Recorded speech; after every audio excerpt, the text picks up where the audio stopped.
Ja, boa tarde, guten Abend, boas-vindas à nova edição do Diálogo Brasil-Berlim, 100 dias do governo Lula, possibilidades e desafios para união e reconstrução no Brasil. Temos essa série de diálogos virtuais e também presenciais, às vezes, este 2020, temos abordado a situação em Brasil em eventos com participação de expertos acadêmicos, participantes de movimentos sociais, ativistas, artistas, queremos hoje dar uma olhada às perspectivas do novo governo depois de 100 dias da posse do presidente Lula da Silva.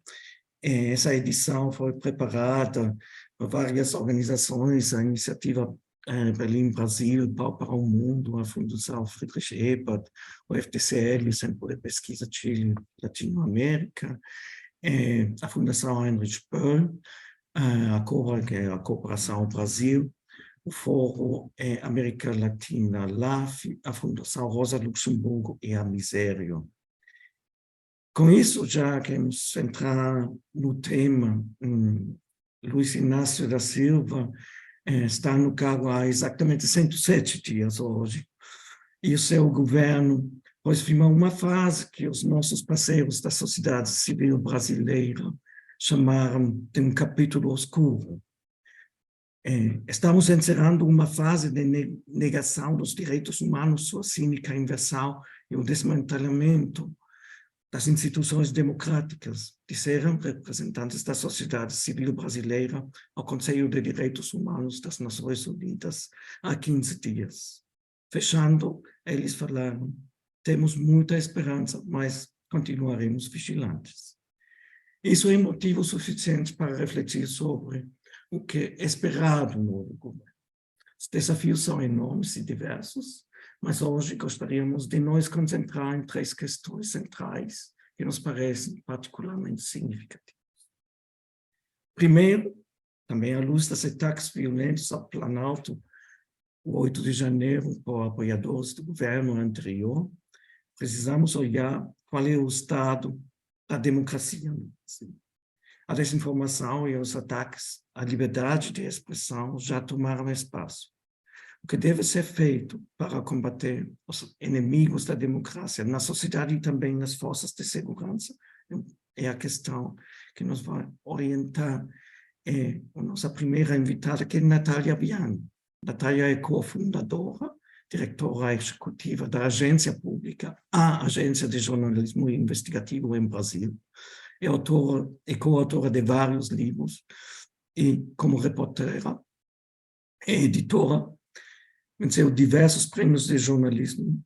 Por exemplo, em 2017 foi a jornalista mais premiada em Brasil. Obrigado pela sua presença, Natália. O segundo tema que vamos aprofundar hoje é uma questão social-chave que voltou um pouco a foco no Brasil, quando o país voltou ao mapa mundial da fome. Quais são os principais desafios na luta contra a fome hoje? Quais receitas devem ser aplicadas? Em que forma se diferenciam dos programas dos primeiros mandatos de Lula, como a Fome Zero? Temos o prazer de receber Elisabetta Recini para esse tópico. Ela é especialista em nutrição, professora da Faculdade de Ciências de Saúde da UNB. Ela voltou a assumir a presidência do Conselho Nacional de Segurança Alimentar e Nutricional, reinstalado pelo presidente Lula em fevereiro. E, finalmente, também temos de dar uma olhada mais perto com a questão que precisa ser feito para proteger a região da Amazônia e os povos tradicionais que vivem lá. Será que lá já sente uma mudança após os primeiros 100 dias do governo? Quais são os principais desafios para proteger os territórios dos povos indígenas e outros povos tradicionais, e que precisa acontecer a nível institucional para melhorar a proteção. Helena Palmquist nos levará à Amazônia. Ela é jornalista e antropóloga e trabalha com o Observatório dos Direitos Humanos dos Povos Indígenas. É assessora do Ministério Público Federal, onde trabalha junto à imprensa, ao meio jurídico e aos movimentos sociais e ambientais. Agradecemos muito a presença da Helena. Gostaríamos de abordar os tópicos em uma primeira rodada, na qual nossos 3 especialistas darão breves apresentações de 7 a 10 minutos cada um. Depois podemos aprofundar questões chaves e as perguntas do público em uma segunda rodada. A minha querida colega Camila vai trazer as suas perguntas, repito, do Zoom ou do Facebook. Com isso, gostaria de abrir a primeira rodada e primeiro pedir a Natália nos dizer o que ela vê como o principal desafio para a democracia hoje no Brasil. Natália. Muito obrigada, Stefan. Muito bom o seu português. Não, eu queria só acrescentar sobre o meu trabalho que no ano retrasado eu passei um ano em Harvard estudando a questão da desinformação, usando a questão do uso da desinformação para fins políticos a partir da construção para o golpe, para a tentativa de golpe, né, para a invasão do Capitólio pelo Donald Trump. E quando eu voltei para o Brasil no ano passado, eu capitaneei a cobertura da agência pública sobre as redes de desinformação formadas pelo bolsonarismo, né? Então, para eu falar do status da democracia no Brasil, eu vou falar, na verdade, do bolsonarismo. Falar do bolsonarismo pós-governo Bolsonaro, ou seja, do movimento da extrema-direita no nosso país. O bolsonarismo é o primeiro movimento populista digital do Brasil. O que isso significa? Significa que ele nasceu e cresceu em uma onda de movimentos populistas de direita no mundo inteiro, liderados por oportunistas digitais que conseguem aliar o anseio da população por maior participação democrática com a maquinária dos algoritmos de redes sociais. Esse anseio por transformação e por participação política foi expresso no Brasil, começou a ser expresso em junho de 2013. A gente teve uma década em que a população brasileira voltou às ruas. É impossível você dissociar o atual momento político com este movimento que cresceu na última década. Porém, também não existiria bolsonarismo sem a lógica do marketing digital, que embasa a arquitetura das plataformas, que é embasado na arquitetura das plataformas, mas embasa toda a comunicação digital. Então, para manter a militância mobilizada, é necessário fabricar um perigo constante, uma ameaça iminente a cada dia. E, por causa disso, Jair Bolsonaro foi o primeiro presidente da República cuja estratégia de governo passava pelo digital, passava pela manipulação do discurso digital. Todo mundo que está acompanhando a política brasileira percebeu que passou-se a falar de outros assuntos. Durante os 4 anos do governo Bolsonaro, a gente só falava dele, porque eles aprimoraram uma metodologia de pautar, de liderar todas as discussões da esfera pública. Então, com o apoio dos filhos dele, ele governou via redes sociais. Ele não usava só as redes sociais para propagar os feitos positivos do governo, através de influenciadores bolsonaristas. Ele trazia para as redes sociais as intrigas palacianas e lidava com elas ali, atacava e liquidava essas intrigas ali, no mundo online. Foi assim que ele se livrou do Sérgio Moro, por exemplo,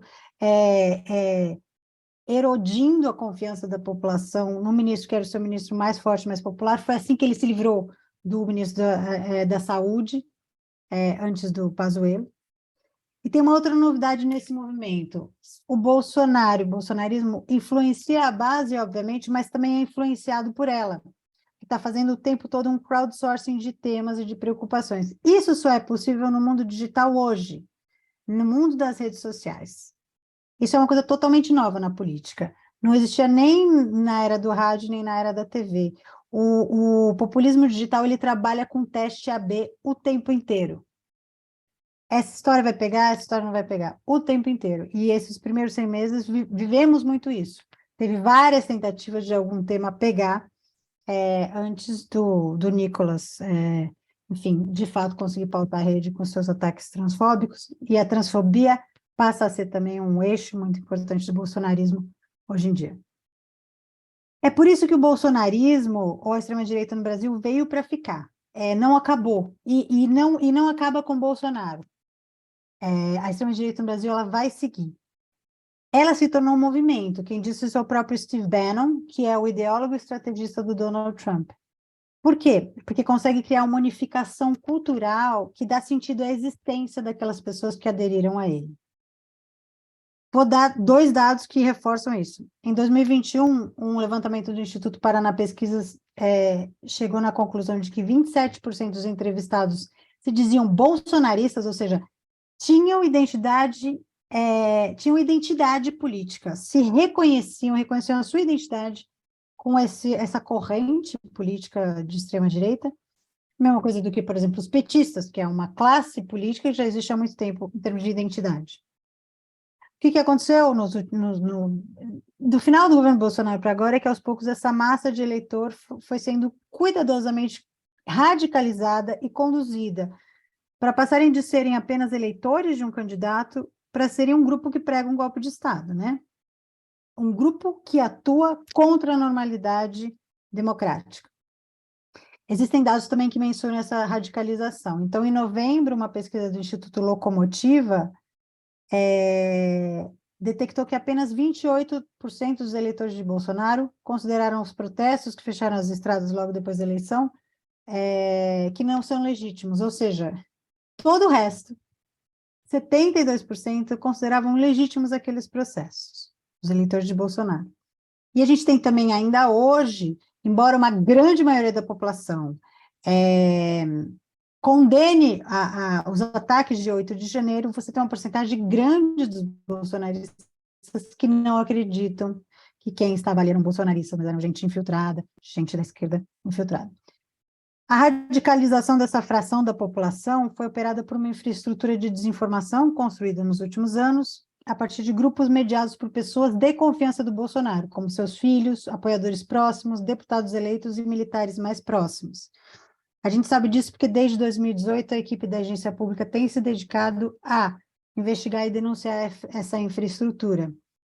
Através de ferramentas de monitoramento de grupo de WhatsApp, Telegram, Facebook, Twitter, a gente consegue chegar aos principais nós de rede, ou seja, figuras que recebem e transmitem informação, são influenciadores de nível médio, mas que atuam cotidianamente para ampliar e espalhar mensagens de desinformação. A gente consegue determinar como elas funcionam, quem começa, por onde se espalham as campanhas de desinformação, quantas contas robotizadas existem nelas. Dá para entender o timing de cada uma das campanhas, dá para entender o objetivo de cada campanha. Existem várias ferramentas tecnológicas para isso. E a gente consegue, utilizando metodologias da academia, entender as táticas usadas para propagar fake news. Então, nós, na agência pública, por conta desse meu estudo em Harvard, a gente começou a adotar a metodologia de uma equipe de pesquisadores de Harvard que chama Technology and Social Change Project, que elaborou um guia sobre táticas de desinformação. E um dos principais conceitos é que essas campanhas de desinformação ligadas ao populismo digital, elas atendem a uma estratégia que é definida como turvar as águas, ou muddy the waters.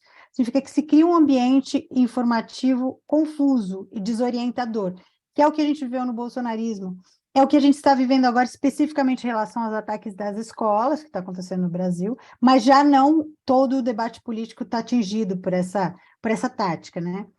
Quando você tem uma proliferação de fontes desinformacionais que competem com fontes autoritativas, como o jornalismo, fica muito difícil para o cidadão comum entender o que é verdade e o que não é verdade, né?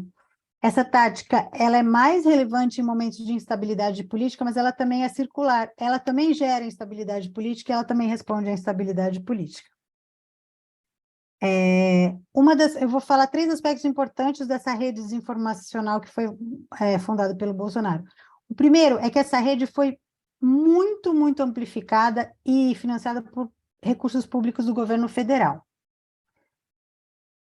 Também foi financiada por verbas parlamentares, porque alguns dos principais desinformadores no Brasil são deputados bolsonaristas. Por exemplo, o próprio Nicolas Ferreira, Bia Kicis e Carla Zambelli. Eles usam as suas cotas parlamentares para inventar e propagar desinformação. Isso a gente vê em todas as principais ondas de desinformação. Começa por algum anônimo, que é parte da rede, vai se espalhando, depois chega nesses nós de rede principais, desinformadores que espalham, e aí a coisa explode e viraliza. Ou seja, a desinformação extremista é hoje, em grande parte, bancada por dinheiro público no Brasil. O que significa que, com as eleições que elegeu senadores e governadores de ultradireita, isso vai dar uma sobrevida a essa infraestrutura. Vamos continuar vendo ondas de desinformação, provavelmente não focadas no nível federal, mas em níveis mais municipais e estaduais.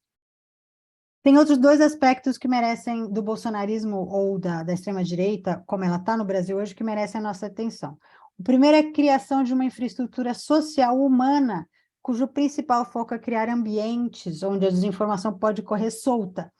Desinformação variada, né? Pode ser negacionismo científico, negacionismo contra climate change, negacionismo sobre a Covid, vacinas, ou até, sei lá, falar de uma inexistente ameaça ao comunismo.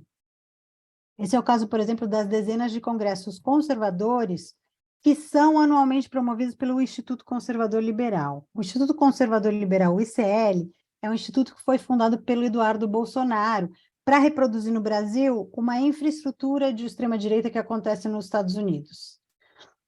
Cria-se locais de encontro em que se pode falar esse tipo de coisa e se naturaliza esse tipo de coisa. Foi o que aconteceu também nos acampamentos diante do quartel, num grau muito superior, tanto que houve um laboratório social ali, as pessoas ficaram, né, beirando enfim, ficaram malucas. Perderam totalmente a noção, inclusive, do que era legal e do que não era legal. Muitos desses congressos, nos últimos anos, foram financiados por empresas de agronegócio, que são grupos que também se notabilizaram tanto no financiamento aos bloqueios das estradas, quanto no financiamento ao golpe, a tentativa de golpe de 8 de janeiro, também por empresas armamentistas e clubes de tiro. Outro ponto que merece atenção é a rede internacional de apoio a essa empreitada, especificamente do Eduardo Bolsonaro, que é tido pelo Steve Bannon como o sucessor do Bolsonaro. Ele tem relação profunda com figura-chave da extrema-direita americana. Nós conseguimos mapear mais de 70, 80 encontros entre ele e figuras da direita americana. Ele estava em Washington quando houve a invasão do Capitólio. Quando houve a derrota de Lula, mentira de que havia fraude foi espalhada nos Estados Unidos por figuras relevantes da extrema-direita americana, como Ali Alexander, que foi líder do movimento Stop the Steal, o apresentador da Fox News, Tucker Carlson, o membro do conselho do Projeto Veritas, Matthew Tillman, e o próprio Steve Bannon. Esses movimentos continuam, essa articulação continua. E do ponto de vista do jornalismo, nós vemos que há duas coisas para fazer. Primeiro, é necessário seguir investigando os atos do passado, para registrar os crimes que aconteceram contra o Estado Democrático de Direito, do ponto de vista da responsabilização. Isso, por exemplo, é algo que não aconteceu no fim da ditadura, a imprensa deixou de investigar a ditadura, também entrando na onda da anistia. E também é preciso, por outro lado, investigar a maneira abusiva, do ponto de vista do direito econômico, com que as big techs se tornaram mediadoras de toda a esfera pública brasileira. Um cartel que media todo o discurso e a discussão pública que acontece no Brasil. Mas isso não basta, né? É urgente que outros atores atuem. É necessário haver uma regulação das redes sociais, há uma lei nesse momento em discussão no Congresso. Também é importante haver taxação e responsabilização das redes sociais pelo que aconteceu no Brasil 3 meses atrás. E a justiça tem que punir, de fato, quem atentou contra o Estado Democrático do Direito. Isso tudo parece que está andando, mas não se sabe, não há garantia nenhuma que vai se concluir. O governo Lula, nos seus primeiros 100 dias do governo, tem acertado ao liderar iniciativas nessas duas frentes. Mas eu temo que a imprensa, a academia e os políticos estejam começando a desengajar desse tema, e começar a falar de toda a situação do bolsonarismo como se fosse algo superado, acabou, passou, coisa do passado. Isso tem a ver com aquela tendência do brasileiro à amnésia, né? Esquecer rapidamente o que aconteceu. Essas forças sociais, elas estão entranhadas na nossa sociedade, elas não vão desaparecer. E não é nada Sim. disso, né? A nossa democracia não está fora de perigo de jeito nenhum. Era isso que eu tinha a dizer. Obrigada, Stefan. Acho que eu me alonguei demais. Muito obrigado, Natália. Me traz muitos elementos preocupantes, mas interessantes, e também elementos já propositivos para combater o populismo digital e a continuidade que tem na sociedade, nas redes. Mas são desafios enormes. Essa forma de governo também traz outros elementos e outros campos de negação de problemas, e isso é um pouco o ponto também de falar do tema da fome, da volta do Brasil ao mapa da fome mundial. Elisabetta, você tem investigado a problemática nutricional no país e conhece muito esses elementos. Quais são os maiores desafios que você vê com a volta do Brasil ao mapa de fome, e quais seriam as políticas públicas adequadas para combater? Elisabetta, por favor. Olá, obrigada, Stefan. Boa noite, boa tarde para quem está aqui. Quero agradecer o convite e também celebrar essa oportunidade, né? Sempre é muito importante que a gente leve essa discussão aos mais diferentes públicos. E também quero deixar aqui registrado assim, como eu gosto de ouvir todo o trabalho da agência pública, assim, e várias outras organizações que estão lidando, talvez, com um dos maiores desafios que nós temos hoje, né, em relação à questão das políticas públicas, da democracia e de ter um mundo minimamente civilizado. Assim. Eu quero agradecer o trabalho de vocês. Estava aqui ouvindo e falando, nossa, como é bom ter esse tipo de informação e esse olhar que analisa, de fato, o que nós estamos vivendo. Enfim, vamos ali ao meu... Eu acho que conversar sobre os 100 dias do governo Lula, do seu terceiro mandato, e focando isso na questão do combate ou da erradicação da fome, aí já tem uma discussão, se queremos combater ou erradicar a fome, acho que vale a pena vir um pouco para trás, para antes do próprio resultado eleitoral, e quando que nós começamos a reverter a situação do Brasil em relação aos resultados que foram obtidos em uma década e meia, mais ou menos. A partir do golpe parlamentar e do impeachment da presidenta da presidenta Dilma, é importante a gente analisar o que aconteceu com as políticas públicas do ponto de vista do orçamento, da desestruturação de equipes e também da desinstitucionalização dessas políticas. Logo do início do governo Temer, ele acaba, por exemplo, com o Ministério do Desenvolvimento Agrário, ele já começa cortes drásticos dos principais programas relacionados a esse conjunto de medidas que nos levaram à redução da fome e ao aumento da segurança alimentar. E, além disso, uma medida absolutamente catastrófica que foi a MP do teto de gastos, né, que asfixia as principais ações que dão a base, né, da rede de proteção social. Isso vem num processo absolutamente galopante, né, que culmina na eleição do ex-presidente, e, a partir daí, só há um aprofundamento. Mesmo antes dos resultados da POF, né, da Pesquisa de Orçamentos Familiares, que coletou dados em 2017 e 2018, era evidente que a fome estava voltando, uma vez que a pobreza e a extrema pobreza estavam aumentando. Considerando que as famílias de baixa renda comprometem mais da metade do seu orçamento para a compra de alimentos, isso é absolutamente óbvio, né? Quanto menor a renda, mais você tem que ter estratégias de lidar com compromissos, com despesas que você muitas vezes não pode abrir mão, como transporte, pagar seu aluguel. Então, é evidente o que a POF demonstrou, que havia já um retrocesso importantíssimo nos dados de insegurança alimentar e que só vieram a ser comprovados nas 2 pesquisas realizadas pela Rede Brasileira de Pesquisa em Soberania e Segurança Alimentar e Nutricional. Nesse aspecto, também vale a pena lidar que, certamente, a pandemia ela foi um fator de agravamento da situação de fome, mas ela não é a responsável única por essa situação. Uma vez que a gente tinha uma fila de mais de 2 milhões de pessoas para ter acesso ao que era o Bolsa Família, uma fila imensa no INSS para decisão sobre aposentadorias e outros benefícios, e também um comprometimento muito grande de todas as ações ligadas ao Sistema Único de Assistência Social.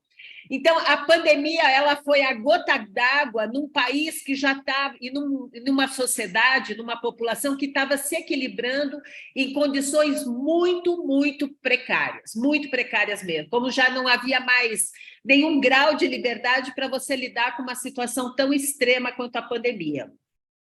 E, ao longo desses anos todos, a gente criou, né, uma imagem diante dessa realidade que era a profunda desestruturação e o desmantelamento das políticas públicas em geral, não só as sociais, as políticas públicas em geral do país.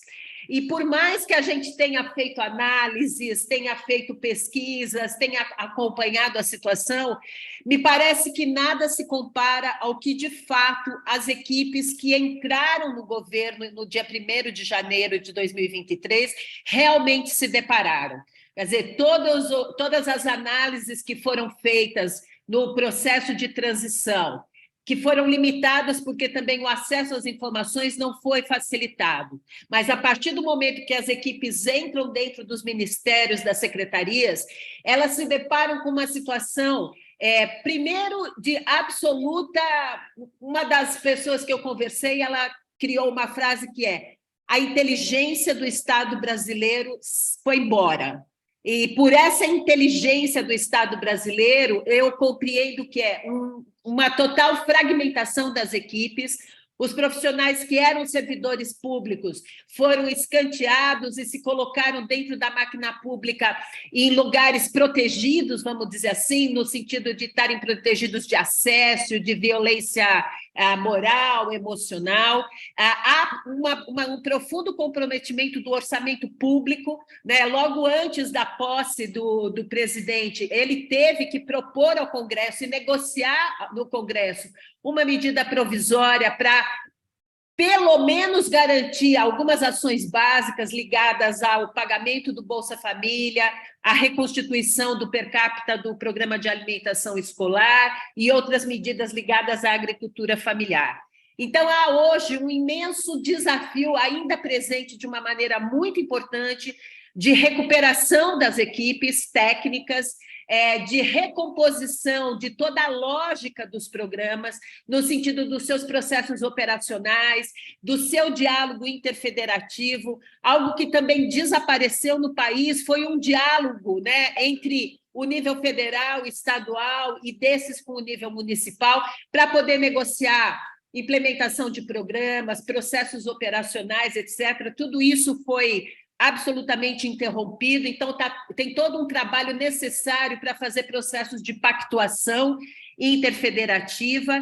E, além disso, é importante destacar que, por mais que a gente tenha tido resultados positivos nessa década e meia, ou um pouco menos, né, entre 2003 e 2015, mais ou menos, é importante também lembrar que o país é profundamente diferente, o mundo também está profundamente diferente, tanto em termos das desigualdades sociais que estão aprofundadas, a questão toda do cenário político e ideológico, que a Natália já fez esse mapeamento para nós, E, além de tudo, nós temos desafios que se tornaram muito mais importantes ou muito mais urgentes do que nós tínhamos, por exemplo, em 2003. Então, por mais que a proposta da estratégia Fome Zero tenha depois se desdobrado em um processo muito mais articulado de políticas públicas, muito mais amplo, a aprovação de uma lei orgânica de um Sistema Nacional de Segurança Alimentar e Nutricional, etc. Por mais que o Fome Zero tenha sido essa semente, né, por um desdobramento da máquina pública em relação a essa agenda, nós temos desafios atuais relacionados, por exemplo, ao colapso climático, que em 2003 já existia, né, os seus anúncios, mas certamente não tem a gravidade e a urgência que nós temos hoje.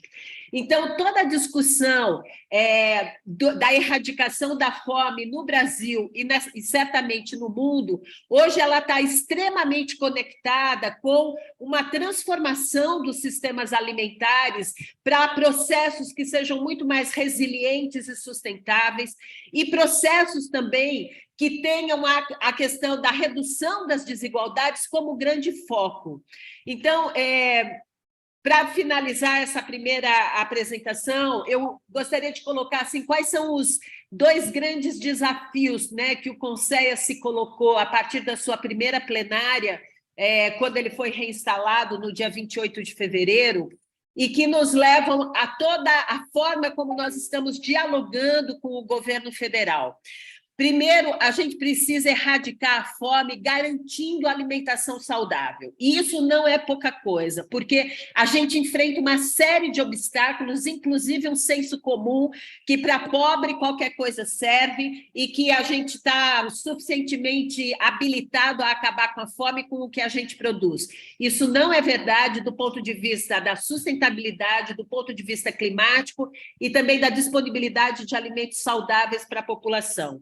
Um outro aspecto todas as ações emergenciais de curto prazo que estão sendo hoje planejadas e já iniciam a sua implementação, elas precisam ter uma articulação profunda com medidas de médio e longo prazo que ataquem as raízes das iniquidades no Brasil.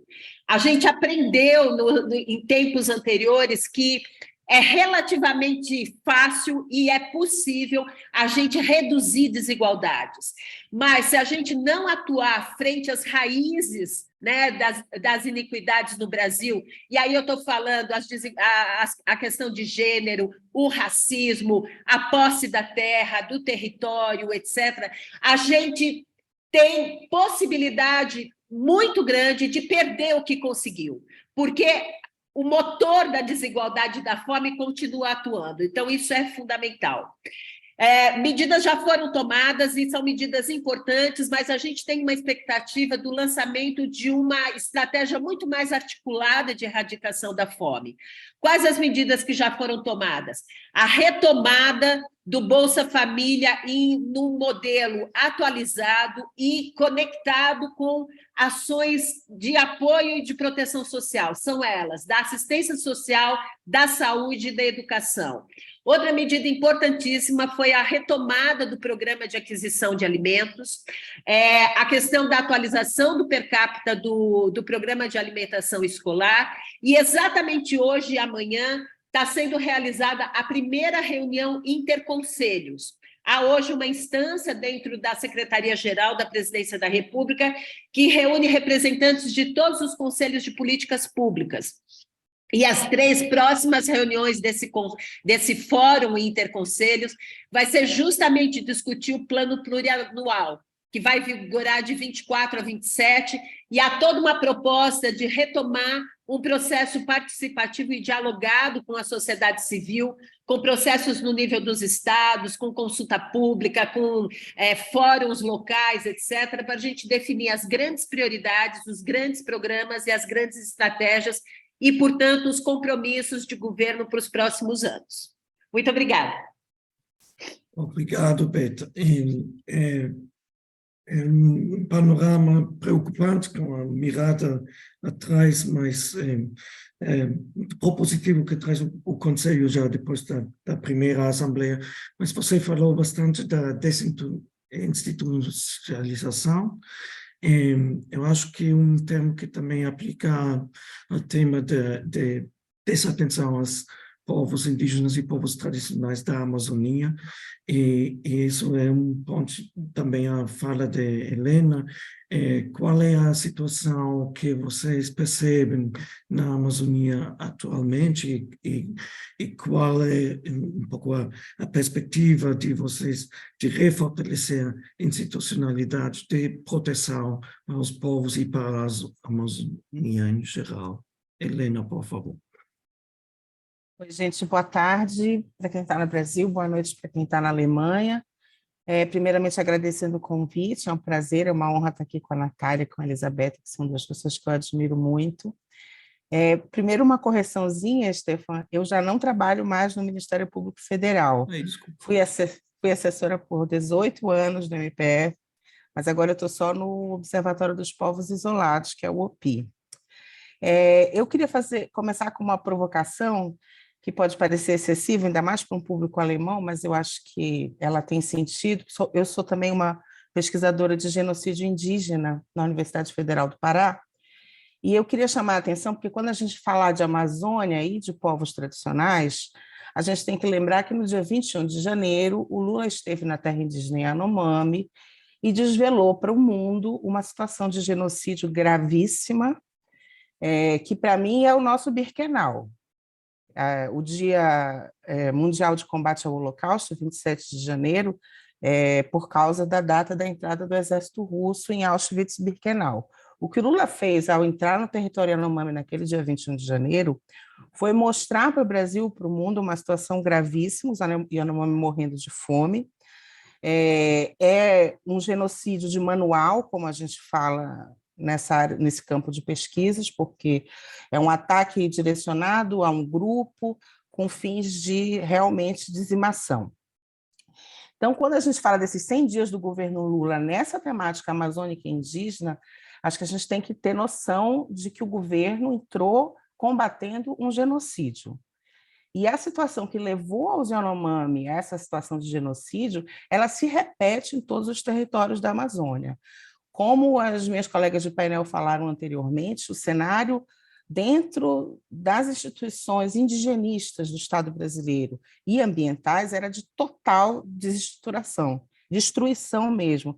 É uma situação de terra arrasada. A gente está falando de órgãos de fiscalização que não só foram impedidos de fiscalizar ativamente e por um discurso governamental anti-indígena e anti-ambiental, mas, assim, foi gente demitida, cargos extintos. Então, quando a gente fala de reconstrução, é uma coisa muito concreta no sentido de que o IBAMA está sendo refeito. Foi de 7 mil fiscais para 500. Os valores são dessa magnitude, né? Só para vocês entenderem o desafio.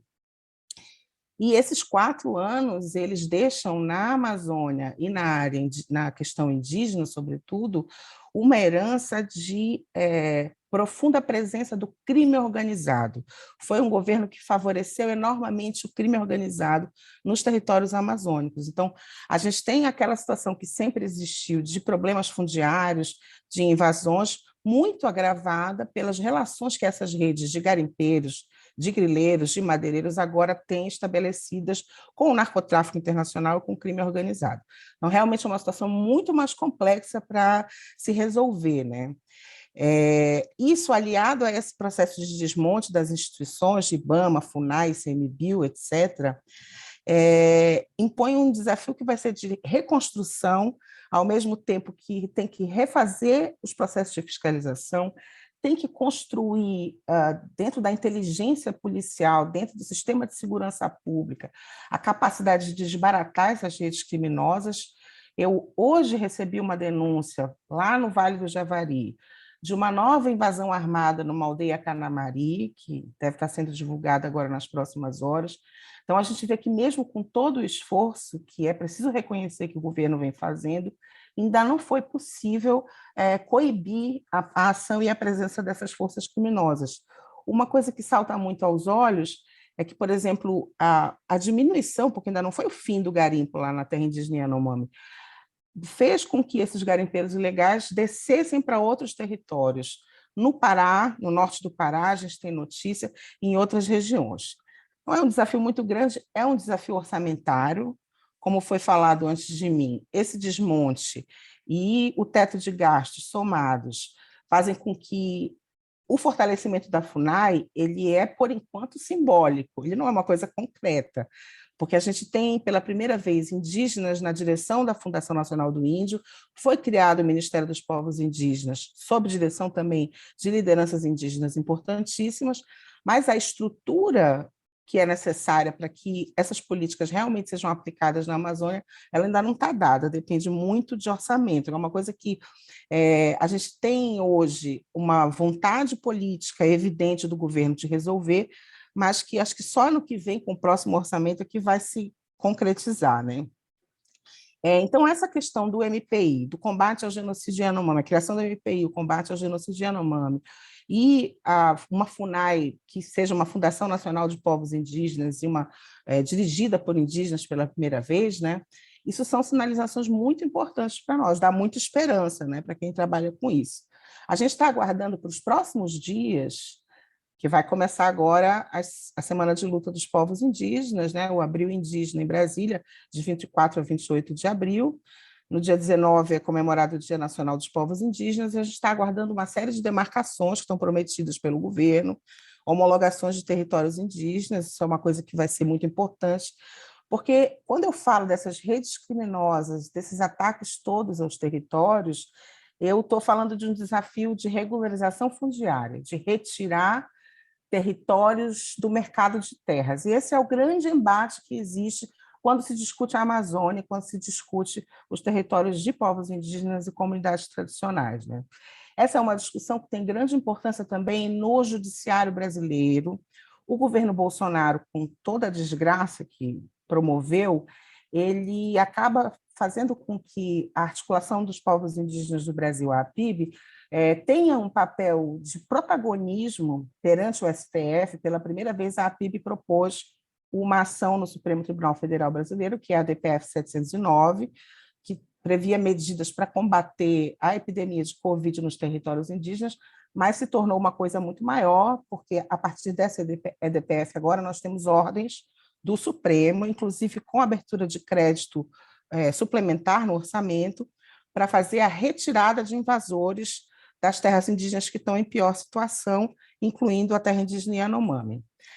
Eu trabalho numa organização que atua diretamente com povos isolados, que são aqueles povos, no Brasil nós temos 114 registros, quase todos na Amazônia, né? Um registro apenas é fora. São aqueles povos que recusam o contato com a sociedade envolvente por vários motivos, geralmente relacionados a genocídios anteriores, a traumas passados. Também tem uma ação da APIB no Supremo, a DPF 991, que trata diretamente da proteção desses territórios e desses povos isolados, que também tem medidas determinadas de proteção. Então, a gente espera que essa combinação, né, da força da Corte Suprema com a vontade política do governo brasileiro, porque antes o Supremo mandava e o Bolsonaro recusava, a AGU recorria. Agora a gente tem um cenário em que a AGU, a FUNAI, o MPI vão cooperar com o Supremo no sentido de resolver essas questões, né? Mas, como sempre, a gente vai esbarrar no desafio orçamentário, né? Eu fico muito preocupada, eu acho que já entrando numa etapa final da minha fala de indicar minhas preocupações, a gente está muito preocupado com essa questão da apuração das responsabilidades por esse genocídio, não só pelo Yanomami, mas pela desproteção dos territórios indígenas. A gente teve o assassinato do Bruno e do Dom na terra indígena do Vale do Javari. O Bruno Pereira é fundador da organização da qual eu faço parte. E essas situações foram criadas, essas mortes ocorreram por obra direta de várias pessoas dentro do governo Bolsonaro. Então, eu fico muito preocupada porque, como lembrou a Natália, o Brasil tem uma longa história de falta de memória, né? Costuma não investir em memória, em justiça e em verdade.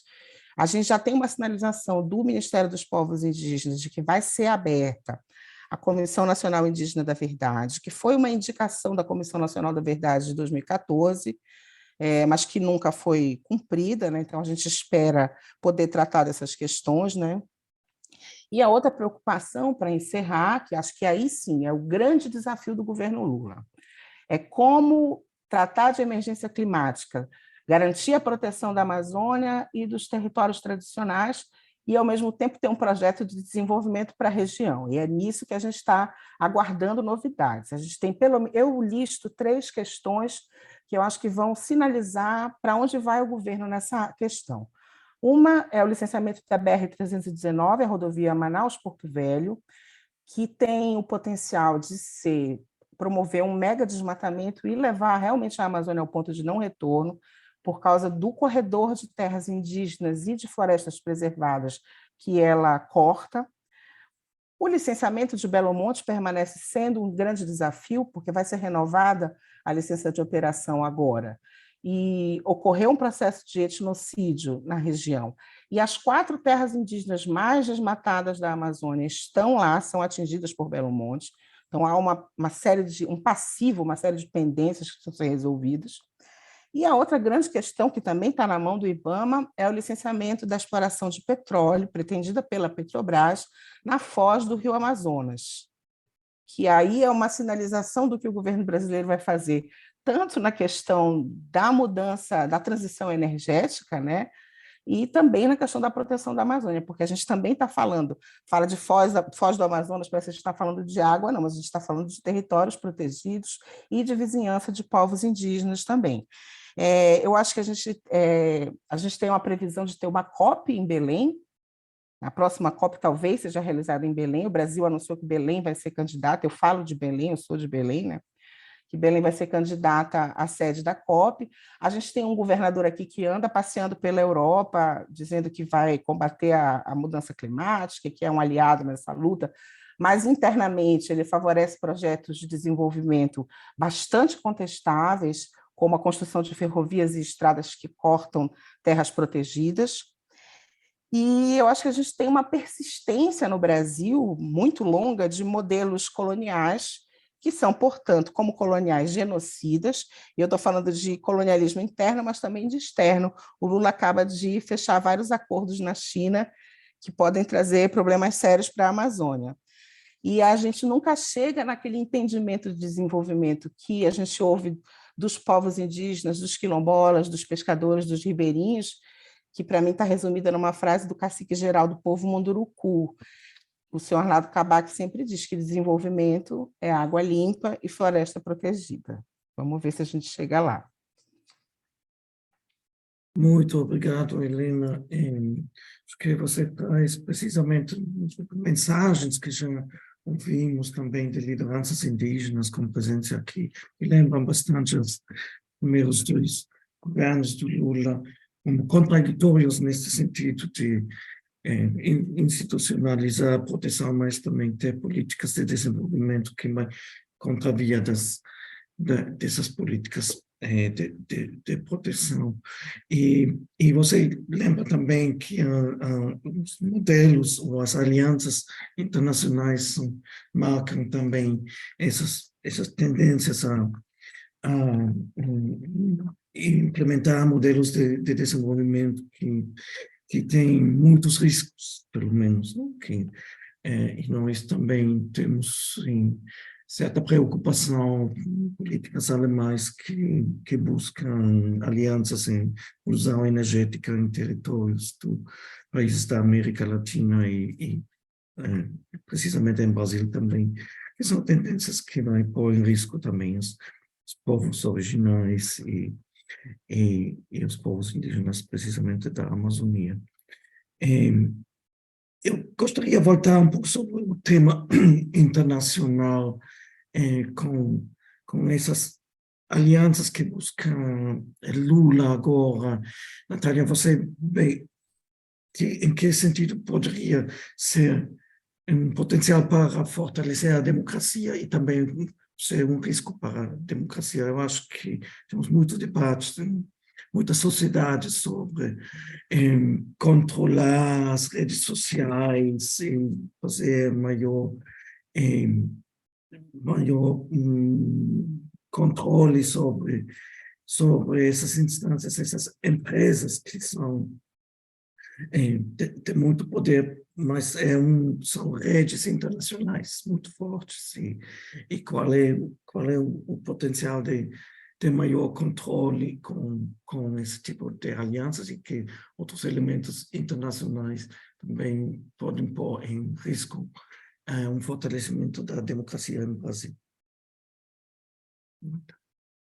Obrigada, Stefan, pela pergunta. Eu na verdade, eu estou na Itália, eu cheguei para um festival em Perugia hoje e estou morrendo de medo, porque eu sei que todo mundo vai reclamar aqui na Europa das últimas declarações do Lula e dessas novas alianças, né?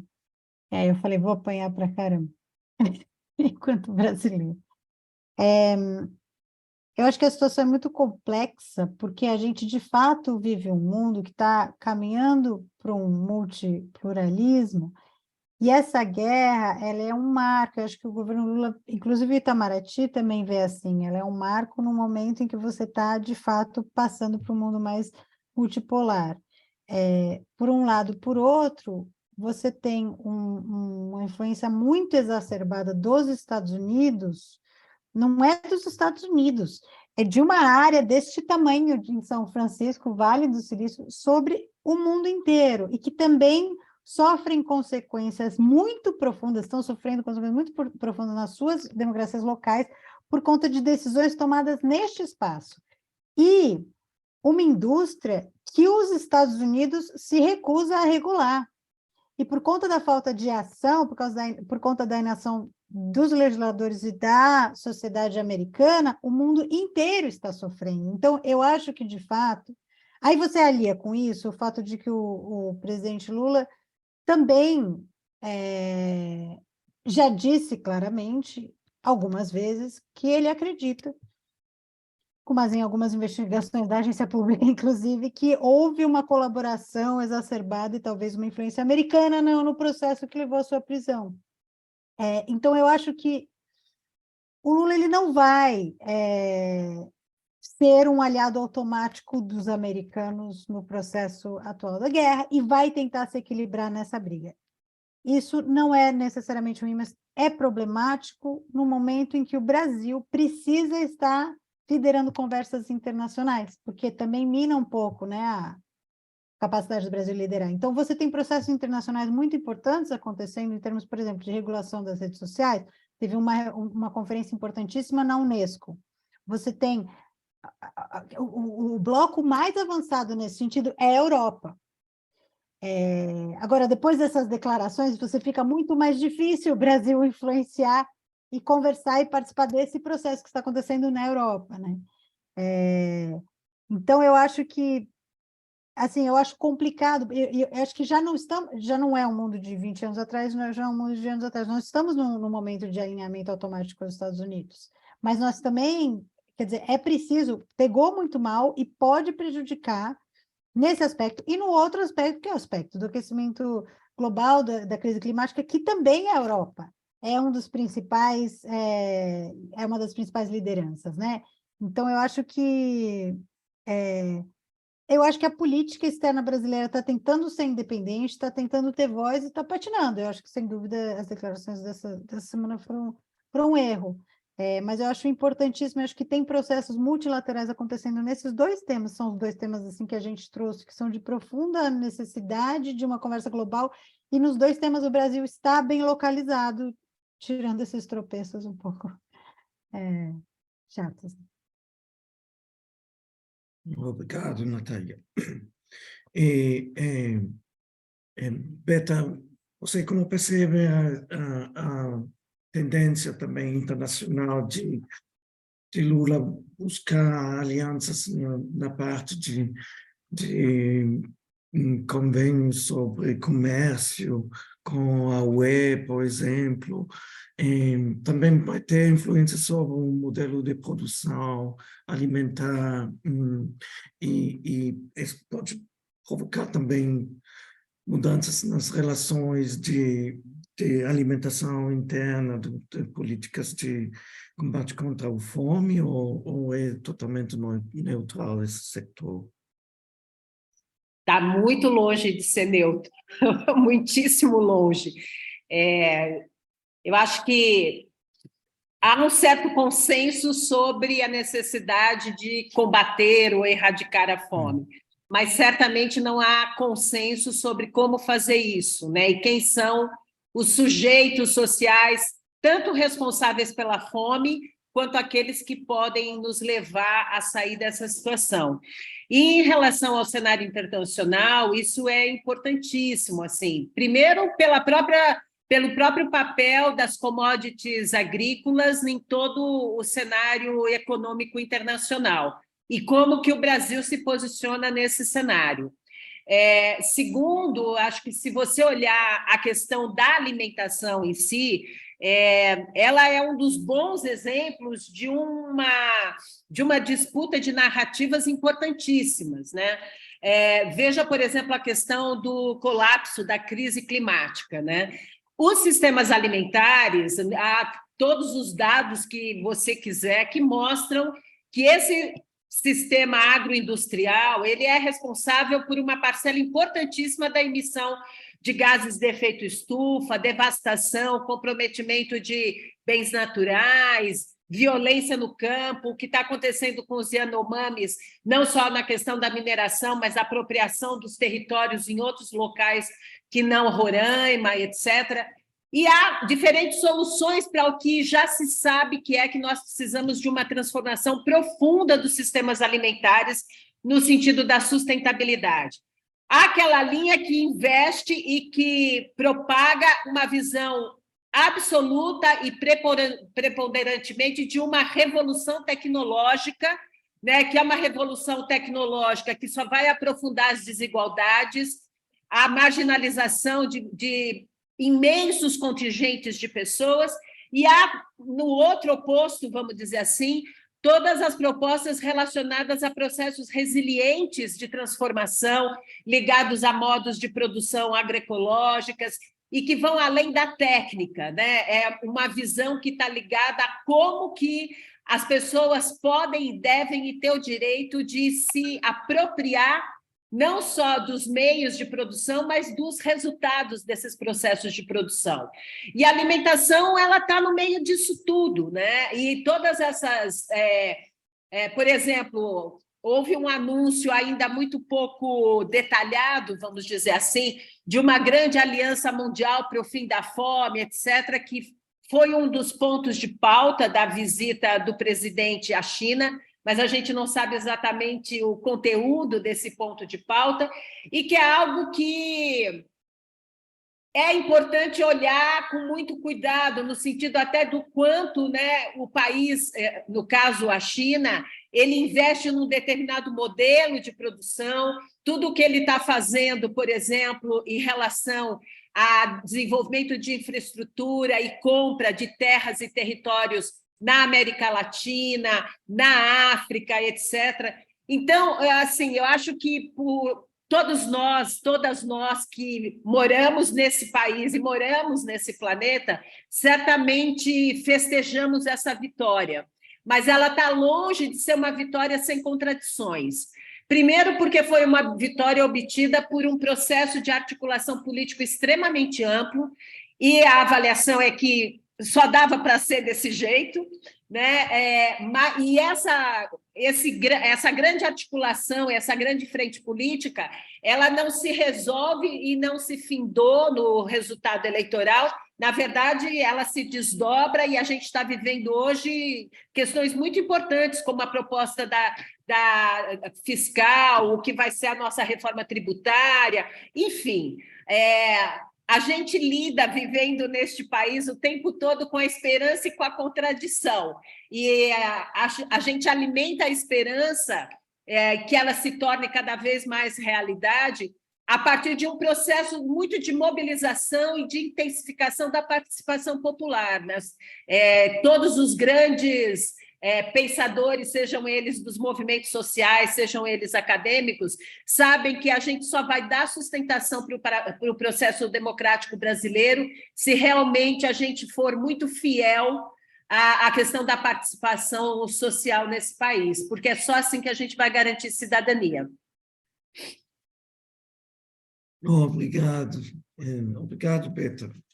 Acho que é um princípio fundamental para a democracia garantir a participação, mas todas as tendências contraditórias já são óbvias e temos essas tendências em muitas sociedades. Eu acho que temos que pensar também, ao final do debate, um pouco qual seria o papel nosso dentro do jogo de contradições.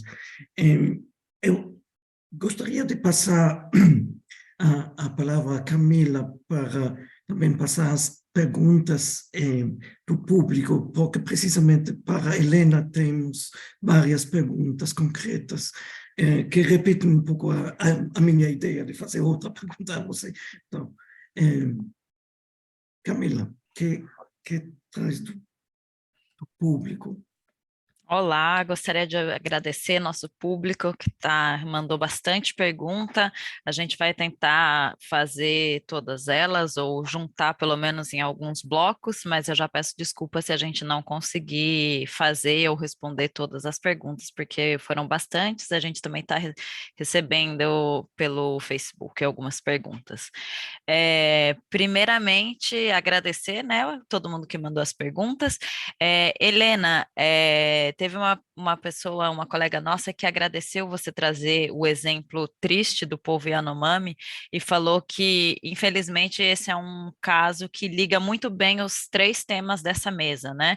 Os direitos indígenas, mas também a questão das fake news, porque ficou se falando também, rolou muita fake news falando que os Yanomamis são da Venezuela e rolou todo tipo de desinformação nesse sentido também, né? E o tema da alimentação, ou melhor, da subnutrição, na verdade, desse povo, né? Então, esse foi realmente um tema emblemático, assim, que traz os três temas em um só. A gente tem uma pergunta aqui, porque essa questão da visita do Lula na China foi uma coisa que teve bastante mídia aqui também, né? Que foi bem noticiado. E aí tem uma parte do público interessada em como vocês avaliam essa nova aproximação do Lula com a China. Vocês acham que isso de alguma forma favorece ainda mais violações de direitos humanos no Brasil, por exemplo, tendo em vista que a China faz menos exigências em relação a respeito de direitos humanos do que outros parceiros comerciais do Brasil? Essa é uma das perguntas. Uma pergunta para você, mais especificamente, Helena, ou para a gente também como organizador do evento, Stefan, que a Helena falou bastante sobre a situação grave dos povos indígenas na Amazônia, mas a gente sabe também que tem problemas gravíssimos que acontecem também no Cerrado, né, no Brasil. E a pessoa citou aqui o Mato Piba, por exemplo, também, que tem tido muitos conflitos territoriais. Então, se você puder falar um pouco também sobre isso, de como esses conflitos também estão indo para outros territórios que não só a Amazônia, né? Esses conflitos territoriais. E uma outra pergunta que talvez você consiga colocar junto é sobre uma política de proteção indígena e de garantia de direitos a esses povos depende muito da proteção dos territórios, né, de onde essas populações vivem. Você avalia, ou talvez a Natália também possa falar um pouco disso, que o Supremo poderia possivelmente em breve debater novamente a questão do marco temporal e com isso colocar em risco muitos territórios já reconhecidos e demarcados com essa discussão? Eu vou, por enquanto, fechar nessas perguntas, que já são bastantes, e depois a gente faz outra rodada. Obrigada. Vou começar pelo final, pela questão do marco temporal, porque realmente eu deixei de falar, eu deixei de colocar na minha fala, e ela é uma questão premente. A presidente atual do Supremo, a ministra Rosa Weber, ao que eu tenho a notícia, foi a primeira presidente do Supremo a visitar uma terra indígena. Ela esteve na Assembleia da União dos Povos Indígenas do Vale do Javari, agora recentemente, em território Marubo, E ela anunciou, nessa ocasião, que ela vai pautar o marco temporal antes de terminar a presidência dela. A expectativa de todo mundo é que o Supremo rejeite essa tese. Já existem várias indicações de votos dos ministros, com exceção dos votos dos ministros bolsonaristas, que a gente sabe quais são. Eu acho que a tendência do Supremo é rejeitar o marco temporal, o que vai ser muito importante no reconhecimento dos direitos constitucionais aos territórios. Mas o Brasil ele tem um déficit. Eu acho que é sempre importante lembrar que o Brasil é o país no mundo que primeiro superou o paradigma da assimilação dos povos indígenas, porque antes o mundo inteiro acreditava que os povos indígenas estavam num estágio atrasado de evolução, era assim a visão. E então, portanto, os sistemas legais mundiais receitavam que esses povos deviam ser integrados, é o que a gente chama de paradigma assimilacionista. E o Brasil, com a Constituição de 88, foi o primeiro diploma legal que disse não, eles têm o direito, os povos indígenas têm o direito de ser como são, viver como querem e têm o direito à autodeterminação. O território é o direito que é o corolário da autodeterminação. A questão é que a gente tem uma briga muito grande para garantir os territórios, que é necessária, fundamental, uma questão de vida ou morte, mas a gente também tem que avançar nessa questão da autodeterminação, que seria o direito à consulta e consentimento prévios, que são os direitos que estão previstos na Convenção 69, que é de 1989, um ano depois da Constituição brasileira. Mas, por causa desse histórico do direito nacional e internacional em relação à autodeterminação e a territórios indígenas, eu acredito pessoalmente que o Supremo vai superar a tese do marco temporal, o que não supera os ataques, porque, enfim, a gente persiste com esse modelo colonial, essa visão colonial sobre a Amazônia, sobre os territórios amazônicos que precisam ser desenvolvidos, que esses povos vivem na miséria. Isso é uma coisa que a gente ouviu à exaustão, né? E aí eu entro na questão das fake news, que não foi. Eu agradeço a pessoa que notou essa conjunção que a situação Yanomami perpassa, né, os temas todos dessa mesa. Eu acho que ela é um microcosmo mesmo da questão indígena no Brasil inteiro. E aí a gente chega na questão das fake news, que não é só dizer que os Yanomami são venezuelanos, porque na hora da crise foi para isso que eles apelaram. Mas se você digita Amazônia no Google hoje, a primeira coisa que o Google sugere é uma mentira daquela produtora de extrema-direita que a Natália deve conhecer, chamada Brasil Paralelo, que é um monte de mentira sobre a região amazônica, que as organizações brasileiras ambientalistas já pediram, já pressionaram o Google para mudar essa indicação, mas permanece lá o Brasil Paralelo como a primeira coisa que aparece quando você digita Amazônia no Google. Então, essa questão das fake news, ela está muito na base, e essa visão que, na verdade, a gente chama de fake news agora porque o algoritmo espalha, né? Mas é uma visão que o Exército Brasileiro tem em documentos de décadas, que os indígenas são um entrave ao desenvolvimento, que a Amazônia é uma terra sem gente, que os sistemas agrícolas indígenas são ultrapassados, enfim, uma série de visões coloniais, né, e ultrapassadas. E isso, o Ailton Krenak, ele sempre fala que são os povos que estão junto da terra, aqueles que se sujam, aqueles que estão perto do chão, e isso iguala, e a Convenção 69 ela faz isso, porque ela fala de povos tribais, mas ela fala de povos e comunidades tradicionais. Então, são indígenas, são quilombolas, são ribeirinhos. Esses povos todos, e aí a gente entra, por que o Mato-Piba é uma ameaça tão grave à sobrevivência dessas comunidades tradicionais, é porque ele considera, como os indígenas são considerados, considera quilombolas, ribeirinhos, comunidades tradicionais, como incapazes, incompetentes, ultrapassados. É uma visão que legalmente já foi ultrapassada, mas não na cabeça e nos modelos de desenvolvimento do nosso país, né? Talvez não só do nosso país, aí só para falar da China, essa visita do Lula à China ela vai trazer várias consequências. Eu confesso que ainda não sei muito bem quais. Eu sei que já existe um acordo para fazer uma ferrovia que muito me preocupa, cortando o território paraense, chamada FEPASA. Seria um investimento chinês bilionário e vai violar direitos e territórios com toda certeza, porque eu conheço esse traçado.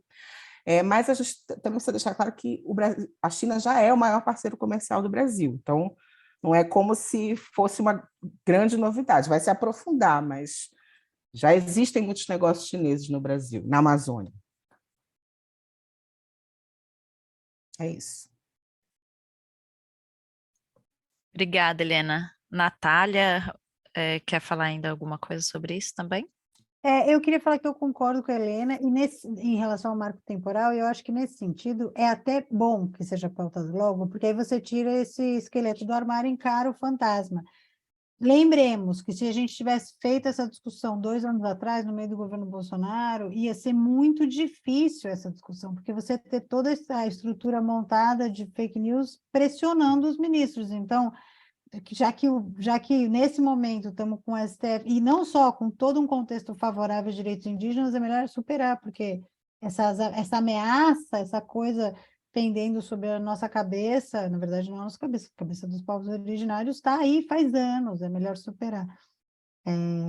Agora, em relação à China, eu queria só reforçar um pouquinho mais o que ela falou, porque o Lula já foi à China milhões de vezes. O que mudou entre o primeiro governo Lula e o governo atual é que os Estados Unidos se tornaram mais beligerantes em relação à China. O mundo ficou mais polarizado. Mas assim, a relação do Brasil com a China já é prioritária há muito tempo, sempre foi. Inclusive, o próprio Hamilton Mourão foi à China várias vezes. Agora, o Brasil renascendo no cenário mundial depois de um apagão de não 4, né, desde o Temer, desde a Dilma, na verdade, que também já retraiu.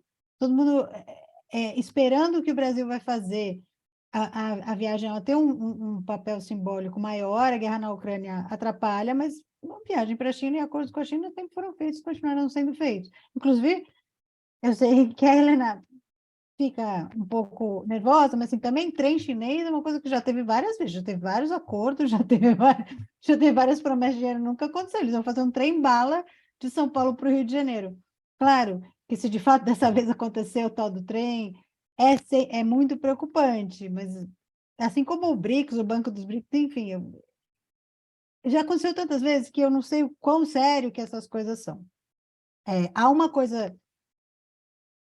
outra coisa que do ponto de vista do jornalismo, me preocupa, que é um acordo que foi firmado com a agência de notícias estatal para troca de estagiários, troca de informações, que é um pouquinho mais complicado. Você está falando exatamente de uma máquina de propaganda do regime, que é uma ditadura, etc., etc.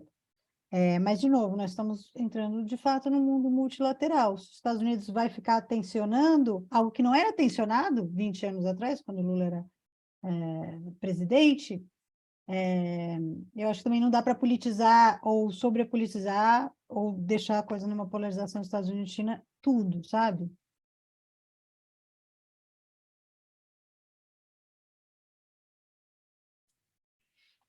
Desculpa, eu vou falar mais uma coisa. Porque eu morei nos Estados Unidos e esse papo de porque a China exige menos cumprimento de direitos. A China é um consumidor predador de recursos naturais, sem dúvida, mas assim, os Estados Unidos nunca, sabe, também não é tão assim tão exigente de direitos assim, né? A gente sabe que a própria Europa, a própria União Europeia tem vários esquemas para exportar os danos ambientais dos produtos que eles mesmos consomem, como é, por exemplo, a liberalização, a proibição de agrotóxicos, depois os agrotóxicos, os produtos aqui são produzidos com esses agrotóxicos, depois eles importam os produtos. Então, sei lá, acho que também dizer que só a China não exige garantias é um pouco exagerado.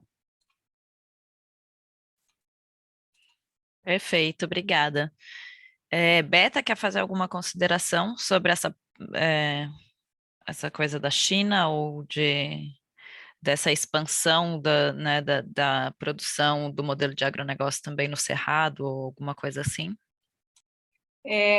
Eu quero fazer só 2 comentários. Um é realmente reforçar o alerta que a pessoa que está assistindo mandou a pergunta, falando que, sim, a questão Yanomami ela é emblemática pela gravidade, pela intensidade e por ter tido tantos alertas que foram absolutamente desconsiderados ao longo dos últimos anos, tal. Mas, na primeira plenária que a gente fez, nós fizemos uma sessão especial para saber o que, de fato, estava sendo feito em relação ao povo Yanomami, E a partir dessa plenária, ficou assim, a gente recebeu uma avalanche de comunicações de outros povos indígenas em todo o Brasil, de situações igualmente graves, né? Então, a questão da recuperação do orçamento para a questão de demarcação de terra e território, de recuperação de políticas públicas, vários programas relacionados a você promover a recuperação das condições de autonomia de vida desses povos são absolutamente essenciais. O Instituto de Análise Socioeconômica, o INESC, soltou um relatório esses dias, fazendo uma análise do orçamento público nos últimos anos, e o que a gente tem, né, de prioridade, vamos dizer assim, de recuperação para o próximo ano, imediatamente, para o PPA. E, assim, realmente algo que você olha assim o que aconteceu, quer dizer, por onde o recurso se desviou nesse país e o quanto as questões essenciais foram desidratadas, que é muito importante, né? É muito importante. E a questão do Cerrado, o que a gente precisa urgentemente é fazer o Cerrado um bioma tão ameaçado, dar visibilidade à ameaça a esse bioma, como o que aconteceu e que está acontecendo na Amazônia, na Mata Atlântica, etc. O Cerrado é olhado de uma maneira muito pouco qualificada, e o que está acontecendo nele também. Ele não é à toa que a gente chama essa região como nosso berço das águas do nosso território. Todas as nossas fontes estão absolutamente ameaçadas, e a invasão da produção de commodities, né? Então, é uma carga intensa de agrotóxico, de uso exploratório de água, de uso exploratório do próprio solo, etc. E eu quero concordar, assim, essa questão de foi ou não foi para a China, fez o que não fez na China, quer dizer, a gente acha que tem que olhar todos esses cenários como um imenso mosaico, na verdade, um caleidoscópio em que as peças vão se mudando dependendo da posição que você está olhando e como elas se mobilizam, né? Eu acho que não há uma linha direta entre causa e consequência, entre ato e resultado. As forças todas se reorganizam porque há reações ao que foi falado, há reações ao que foi feito, tanto de um lado, tanto do bem quanto do mal, né? Não querendo achar que o mundo se divide somente nessas duas polaridades. Mas realmente acho que, do ponto de vista desse processo de tentativa de se posicionar no tabuleiro internacional, essas visitas também são importantes até para provocar, mesmo que sejam incômodos, provocar uma discussão em torno de qual que é o nosso papel na geopolítica, por exemplo, né? E quais são as forças que estão realmente incidindo nesse papel.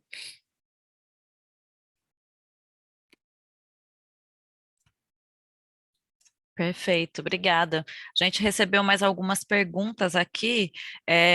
Eu vou começar pela última, porque tem também um pouco, especificamente para a Beta. Tendo em vista a atual relação de poder e as condições estruturais globais, você poderia nos falar um pouco sobre as perspectivas possíveis para o fortalecimento da agricultura de pequenas e pequenos agricultores e práticas agroecológicas no Brasil, mas também sobre as abordagens para uma nova política agrária no Brasil? Como que você vê as perspectivas para o fortalecimento disso? E isso se liga também um pouco com uma outra pergunta, que é se o Lula vai conseguir resistir à pressão, ainda que eu particularmente acho que ele não está muito contra essa pressão, mas ele pode resistir à pressão do agronegócio para fechar o acordo comercial entre o Mercosul e a União Europeia sem novas negociações, né? Porque o agronegócio está querendo aprovar isso sem reabrir as negociações, né? Fazendo esse lobby. Considerando que o acordo, da forma como ele está agora, teria impactos muito negativos para a indústria brasileira, o mercado laboral e também para o meio ambiente. E aí, voltando para a Helena, teve uma pergunta aqui falando que, desde que o Lula assumiu, o desmatamento da floresta amazônica aumentou, que é também uma coisa que aconteceu lá no primeiro mandato do Lula, em 2003. Como que... O que você pode dizer sobre isso, né? Nesse início de aumento, início do governo Lula, ter sempre, de novo agora, né, esse aumento do desmatamento. E aí, faria esse bloco, depois a gente faz outras, não vai ficar muitas.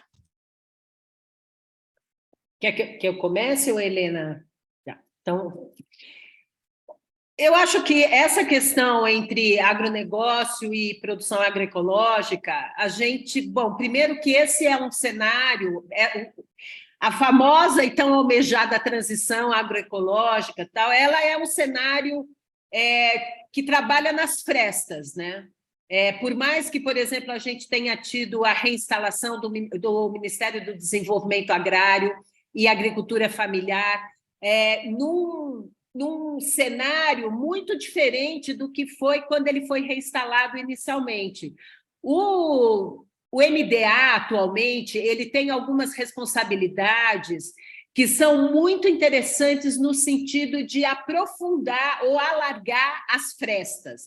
O que eu quero dizer com isso? Ele tem hoje uma área de abastecimento que não existia e que está muito mais se estruturando de uma maneira muito mais profunda, muito mais orgânica. Ele tem a Conab dentro dele, e ele tem as duas maiores centrais de abastecimento do Brasil, que são São Paulo e Minas Gerais. Então, está tendo todo um processo de recuperação de orçamento para programas de assistência técnica e extensão rural, uma recuperação do orçamento do programa de aquisição de alimentos. São coisas ainda muito aquém da necessidade, pensando, por exemplo, na recuperação do orçamento, porque você tem uma janela de alteração do orçamento de 2022, mas ela é limitada, né? Na verdade, a gente consegue pensar num orçamento menos ruim, não bom, mas menos ruim para 2023.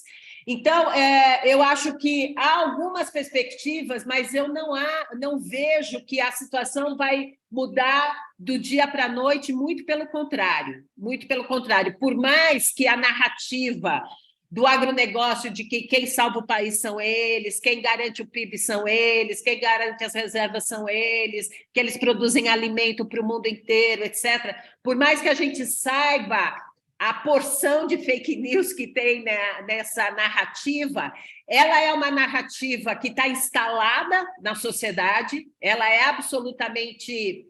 Ela é um senso comum, vamos dizer assim, mas, para além da narrativa, você tem uma organização desse setor dentro do Congresso Nacional que é extremamente importante. Não é nada banal o volume de poder político concentrado dentro do Congresso Nacional em relação a essa agenda, e, logicamente, que se irradia para o próprio governo, né, para o próprio executivo.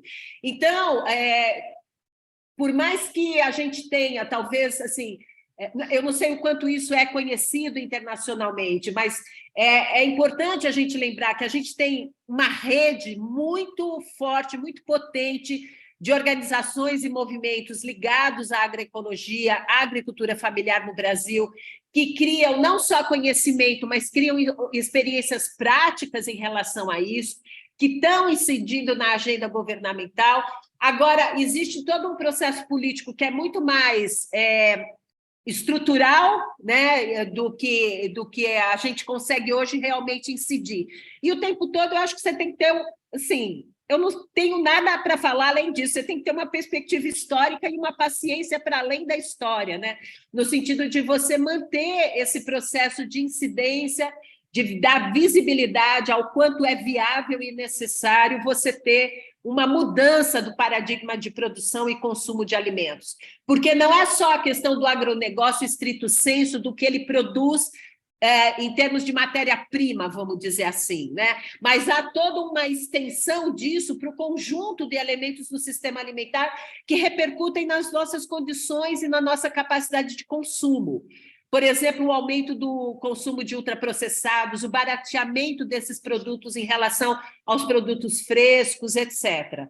Então, eu acho que, para finalizar, é muito bem-vinda a recuperação do MDA nesse outro patamar, mas isso não deixa o desafio menor, e acho que há, nesse sentido, só para considerar a pergunta também do acordo com a União Europeia, eu acho que vai ser como é, vai ser como está. Eu acho que vai ser como está. Bom, só para continuar essa questão do acordo com a União Europeia, acho que é uma questão muito interessante politicamente de se observar, que é o papel da Marina II nesse governo Lula III, entendeu? Que é uma pessoa que trouxe a transversalidade da questão climática como central para o governo, mas acho que a gente ainda está por ver a real influência dela nessas políticas, no acordo e etc. Sobre o desmatamento, eu vou pegar emprestada a frase da Elisabetta, que não vai mudar do dia para a noite.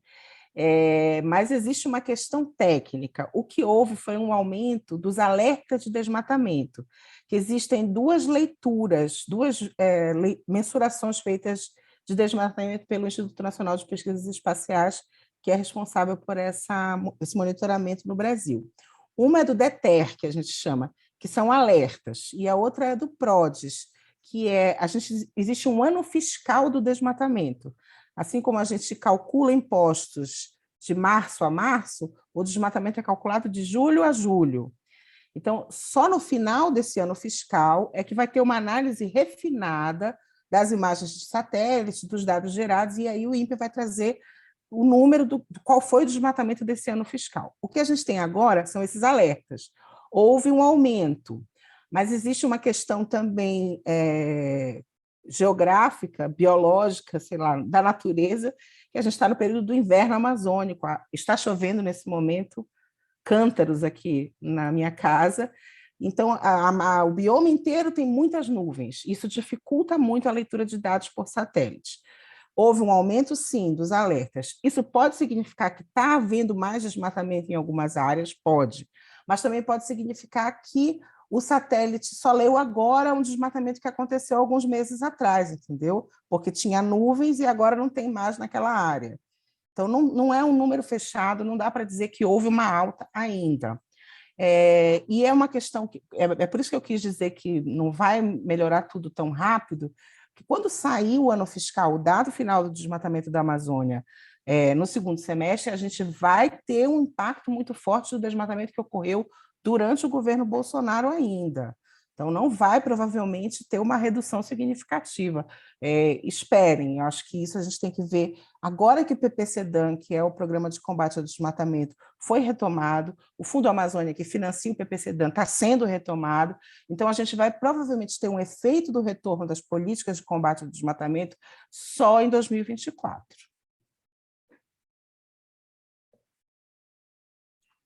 Só lembrando que o Brasil sabe fazer isso. Eu tenho muita confiança que o desmatamento vai cair. Tenho muita confiança mesmo. É uma das poucas coisas assim que não me deixa em dúvida. Obrigada. Dá tempo ainda de mais umas perguntas, né, Stefan? Eu tenho aqui uma pergunta para a Beta, de novo, do público, que é falando que o Lula defende uma nova ordem econômica mundial, com uma nova abordagem do acesso ao mercado. Essa nova ordem, pergunta, né, a pessoa, não poderia ser uma aliança global contra a fome? E para a Natália, Natália, você tem o seu último livro, né, que analisa como é um tema que a gente tinha pensado logo quando pensou nesse painel também, que é um tema também que, quando a gente está falando da democracia brasileira, não tem como não pensar nisso, pensando também no 8 de janeiro e tudo mais, e aí no seu, que é a questão dos militares, né, no Brasil, e aí no seu último livro você analisou como os militares recuperaram proeminência na política brasileira, né, durante a última década, no livro Dano Colateral. Eu queria saber de você o que nesses 100 primeiros dias de governo Lula foi feito nesse sentido, se a gente tem como reverter de alguma forma isso, e se nesses 100 primeiros dias a gente já teve algum sinal de para que direção isso vai, essa tendência que você analisou, né, da última década. Olha, obrigada, Camila. Obrigada mesmo, porque é muito curioso. Eu escrevi esse livro, eu publiquei esse livro em 2021. E quando eu publiquei esse livro, estava numa calmaria ali na Estação dos Militares, e aí ninguém me chamava para nada. Aí, quando foi mais para o final do ano, aí começaram a me chamar. Aí depois deu uma acalmada. Na hora das eleições, a hora que virou aquela bagunça inteira com as urnas eletrônicas, começaram a me chamar loucamente. Agora a gente está numa baixa, agora ninguém mais me chama para nada. Por quê? Porque o brasileiro acha que acabou. Não, isso é coisa do passado, os militares não vão se meter mais em nada. Isso é uma coisa que é muito de brasileiro e a imprensa cai nessa também. Temos problemas que são muito profundos de estrutura das nossas Forças Armadas. Nossas Forças Armadas têm principalmente um modelo hierárquico, um modelo de formação e até um modelo ideológico que é autoritário. O modelo, a tradição de não submissão ao poder civil, isso é constitutivo das nossas Forças Armadas, isso precisa ser reformado. Como é que é o momento de agora? A gente tem um comandante do Exército que é um democrata, isso é um fato. Ele é um cara comprometido com a democracia, ele é uma pessoa de uma outra geração, ele não é uma geração que é saudosa, nostálgica dos militares, como vários comandantes anteriores eram. Ele não é bolsonarista, ele não é próximo do bolsonarismo. O que isso significa? Como é uma instituição extremamente hierarquizada, significa que, neste momento, há uma contenção que vem do topo e que, sim, vai ser eficiente nesses próximos meses, pelo menos, para conter as correntes extremamente bolsonaristas que existem dentro do nosso exército. Isso significa que a gente está livre de problemas? Não. Por um lado, nós temos isso. Por outro lado, a gente tem um governo que entendeu o risco da atuação dos militares, não só na política, como na segurança pública. Então, houve um clamor pós-8 de janeiro para que houvesse uma GLO, né, que seria uma operação de garantia da lei e da ordem, e o Lula não caiu nessa. O que é muito bom, porque a última vez que haviam invadido Brasília, que foi no protesto pela reforma trabalhista do Temer, houve uma GLO mais violenta, inclusive, naquela época. Foi a última vez que invadiram Brasília e quebraram prédios. Então, assim, houve uma mudança de percepção do governo e uma mudança de percepção do governo de que é preciso utilizar a Força Nacional e a Polícia Federal nos crimes que são, enfim, de escopo nacional e não o Exército. Isso é bom, mas isso não muda a raiz, né? A raiz é que o nosso Exército nunca se submeteu efetivamente ao poder civil. Há muitos limites sobre o que o poder civil consegue ou ousa avançar no emparedamento, né, como eles dizem, dos militares. Então, assim, nunca houve, de fato, uma troca, uma reforma na justiça militar, nunca houve uma reforma na educação militar. Foi um gesto muito importante a demissão do comandante do Exército logo no começo do governo Lula. Agora, nós vamos ter novas crises que também vão envolver as Forças Armadas por conta do nível de politização que aconteceu recentemente. É importante que sejam punidos os que foram envolvidos, também é importante que seja reformado. Não me parece que o governo Lula está interessado em enfrentar uma reforma real das nossas Forças Armadas, o que significa que esse problema vai voltar. É um problema... Existe uma mentalidade dentro das Forças Armadas, aí de todos eles, que as Forças Armadas são garantidoras da nossa democracia, que são tutores da nossa república. Isso é muito profundo. Isso é profundo e isso também os civis acreditam um pouco nisso. Então, é preciso haver uma reforma e também é preciso haver uma outra coisa, que é uma coisa que a gente tem discutido muito, enfim, desde o jornalismo. É preciso falar das Forças Armadas, é preciso cobrir as Forças Armadas, é preciso entrar nas academias, é preciso conversar com essas pessoas, é preciso entendê-las e dialogar com elas. O que aconteceu no governo Bolsonaro, todo mundo que cobre as Forças Armadas, foi que houve uma separação enorme, eles ficaram mais isolados e passaram a prestar menos conta. Isso em vários sentidos, desde lá, né, pedido de lei de acesso à informação que pararam de responder, até deixaram de contratar professores civis para as escolas de mão das Forças Armadas. Então, é preciso, de novo, desfazer tudo que foi feito, mas também precisa avançar mais. E eu não vejo, esse é o principal problema, eu não vejo interesse real do governo Lula de fato, reformar e punir, reformar essa instituição, punir os que são responsáveis por atos antidemocráticos, e eu vejo mais, vamos aumentar, né? Vamos comprar mais equipamentos, vamos dar mais orçamento, etc., etc., como se nada tivesse acontecido e como se nada fosse acontecer.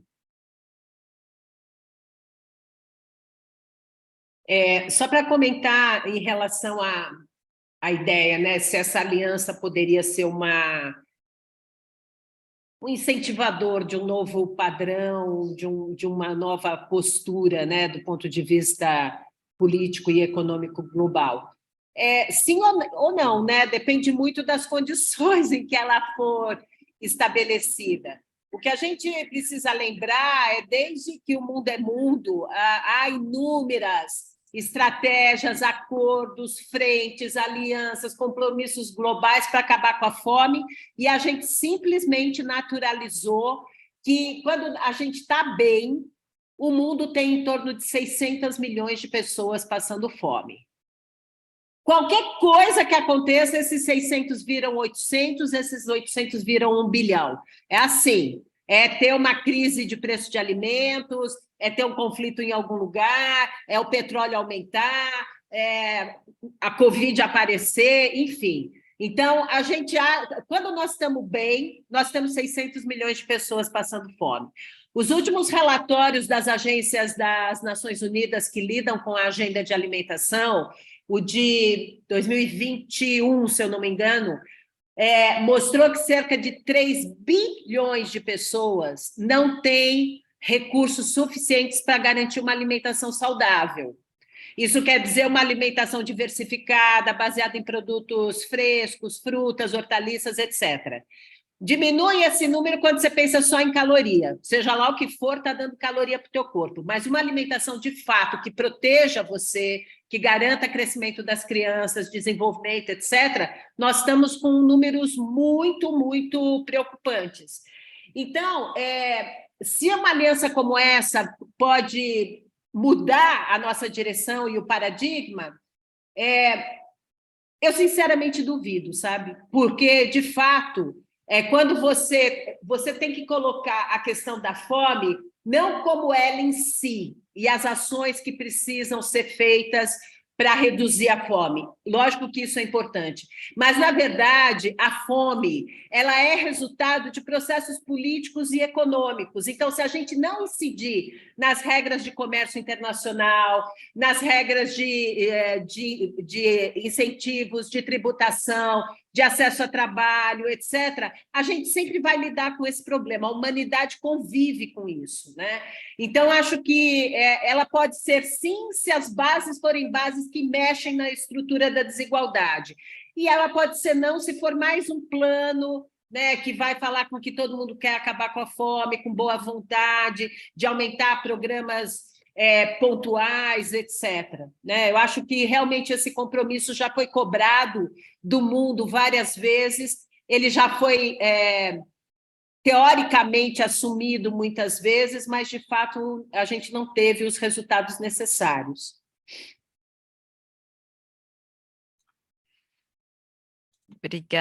Obrigada, Beta, Natália e Helena.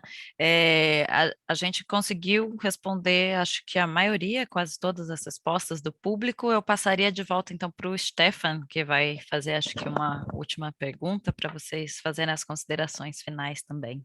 Stefan. Obrigado, Camila, e obrigado também ao público pelas perguntas que foram muito importantes também para orientar o nosso debate aqui. Nas suas falas trazem muitos elementos importantes e acho que temos um elemento que vai em paralelo em cada tema que é muito importante agora. Investigar e entender o passado para superar impunidade, orientar reformas e políticas públicas no futuro. paralelidade entre todas as falas. Eu acho que é muito importante ter uma perspectiva dessa maneira.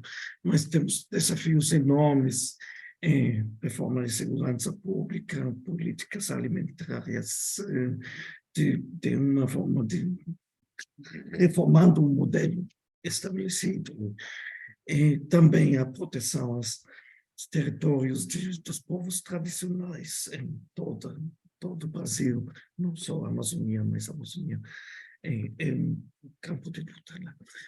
Eu acho que temos muitos desafios, mas seria interessante também para nós, como sociedade civil organizada e comprometida, saber um pouco de vocês qual seria a prioridade do nosso atuar em Brasil, mas também em Europa, para orientar e para fortalecer as tendências positivas do novo governo de Lula.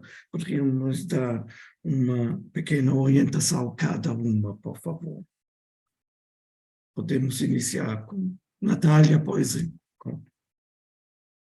que iniciou também o debate. Por favor, Natália. Perdão, Stefania, as considerações finais. Uhum. Eu queria fazer um comentário. Eu achei muito interessante, ao longo do debate, isso ficou mais amarrado, como esses 3 pontos são pontos cruciais para pensar o governo Lula, por conta das prioridades, mas também como eles se entrelaçam, né? E como a questão da desinformação, que é o que eu estudo, hoje em dia também entrelaça todas as outras áreas, assim como o próprio aquecimento global também entrelaça todas as outras áreas.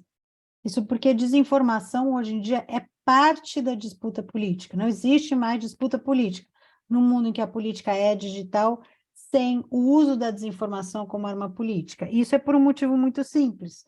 É muito barato. É um motivo econômico. É barato você criar desinformação. É muito mais barato do que, por exemplo, você fazer lawfare, digamos. Você movimentar toda uma parte do judiciário para perseguir um oponente. Você fazer... essa estratégia de muddy the waters, né, turvando as águas, como eu falei, ela é barata de se produzir. E destruição de reputação é também barato de se produzir. É por isso que a gente pode e deve contar com o uso da desinformação como parte do debate político daqui para frente. Isso é um ponto. O outro ponto, que é um ponto interessante, na verdade eu tenho um pouco de dúvida de para onde ele vai, mas o Janones, enfim, todos conhecemos o Janones, anda até um pouco sumido. Ele fez um comentário que eu achei muito interessante logo no começo do governo Lula, hoje em dia, como a política e como a sociabilidade é mediada pelo digital, é importante que o governo seja participativo no digital e que ele mantenha as pessoas engajadas e participando do debate. E nisso eu acho que o governo atual está pecando muito. Eu acho que não há... Quer dizer, o que seria o mais natural seria o Lula, que é uma pessoa que fala muito bem, ele tem um programa semanal ou quinzenal, uma live streaming. Eu não entendo por que eles não estão fazendo isso. A gente está tendo uma mediação pela imprensa que só alcança uma pequena parte da população e no resto da população o debate, as brigas estão correndo soltas. Então, eu acho que o governo realmente precisaria entender que a nova lógica é a lógica de realmente manter as pessoas dentro do debate público. E é um debate público, obviamente, não é tão técnico, é um debate mais, enfim, um pouco mais visceral, mas o Lula é muito bom nisso, então eu não entendo por que isso acontece. E aí eu queria terminar numa área que não é a minha área, mas que eu acho muito importante, que é, de fato, a gente observar o que está acontecendo nesse cenário internacional, que ele influencia também o que vai acontecer com a efetividade real da Marina, Silvia, com a efetividade real de todas as políticas de mudanças climáticas, mas também não é só isso, é a exploração de petróleo, né? Por exemplo, que é uma coisa que, enfim, está se desenhando aí, que vai ser retomado com bastante ímpeto, né? Com o governo Lula. E também, obviamente, a relação da exploração dos commodities com a necessidade de preservar a Amazônia, que também é uma exigência internacional. E aí, nesse sentido, eu acho que houve uma grande escorregada. Ainda acredito também que o governo pode frear o desmatamento da Amazônia, mas vai precisar de muita vontade política para isso. E aí eu volto para o que eu falei durante a minha fala. tenho medo que também caia no esquecimento, porque a nossa imprensa vive em ciclos muito curtos. Então, eu acho que faz parte do nosso papel como imprensa e como sociedade civil, manter esses assuntos sempre sendo discutidos, sempre vivos. Então, eu queria agradecer muito pelo convite do debate, dizer que esses 3 temas são fundamentais, eles devem partir também da sociedade civil, essa pressão para que esses assuntos continuem na pauta. Muito obrigado, Muito Natália. obrigada. Beta, você que tem de considerações finais e recomendações para nós atuar? É muito difícil essa pergunta, porque você tem um congestionamento nas prioridades, assim. Mas eu queria emendar um pouco com o que a Natália falou a respeito de todo esse processo da digitalização da vida e, consequentemente, da política. E esse é um grande desafio. Assim, a gente está, pelo Conselho, participando da discussão de uma articulação das ações de erradicação da fome, que, no momento, tem um nome provisório de Brasil Sem Fome e tal. Uma dos eixos, né, transversais a tudo isso é a questão da participação e da mobilização social. Primeiro porque não há conselho, seja o conselho ou qualquer outro, que consiga, por mais diverso que seja, espelhar toda a diversidade da sociedade civil brasileira e também todo o conjunto de experiências que ela vem gerando ao longo de todos esses anos, de conhecimento, etc.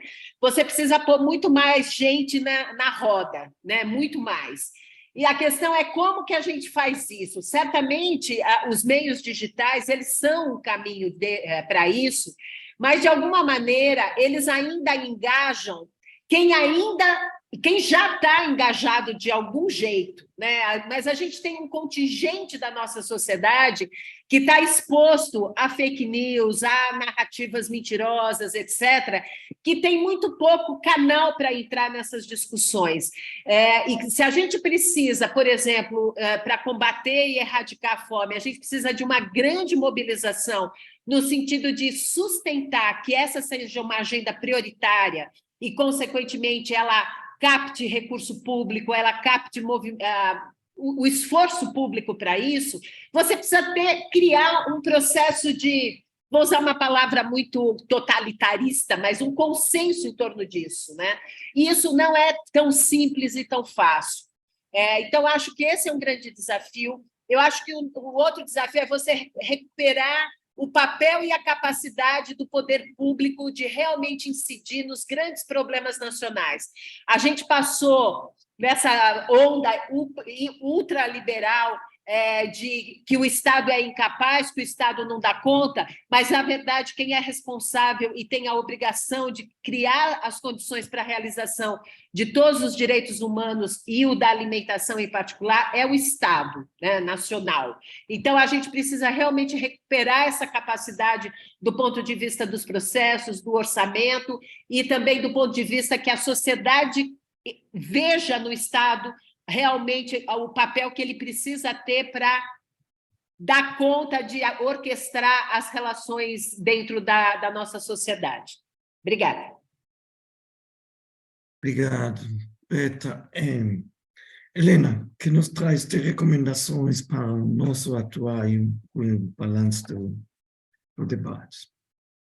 Eu queria falar de ecossistema, né? Esse conceito da ecologia que também se aplica à comunicação. Lembrando que a gente está iniciando nas próximas semanas, nas próximas 2 semanas, o calendário nacional de mobilização nacional indígena, né?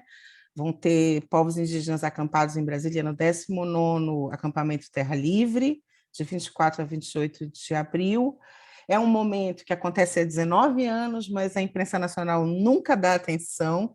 Então, é um momento em que depende dos ecossistemas de comunicação formados pelos indígenas. E, ao contrário do governo Lula, os povos indígenas conseguiram formar esses ecossistemas, têm uma presença digital muito importante e acho que é importante todo mundo ficar atento, replicar, reproduzir.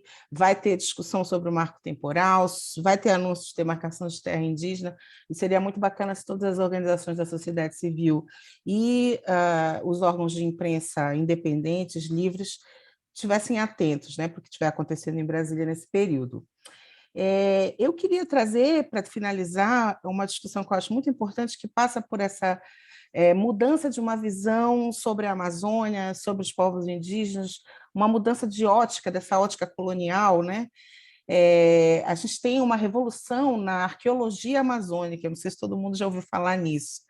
Essa revolução científica, que é muito significativa, tem demonstrado que a Amazônia não é um domínio primitivo, pristino, uma floresta que Deus plantou.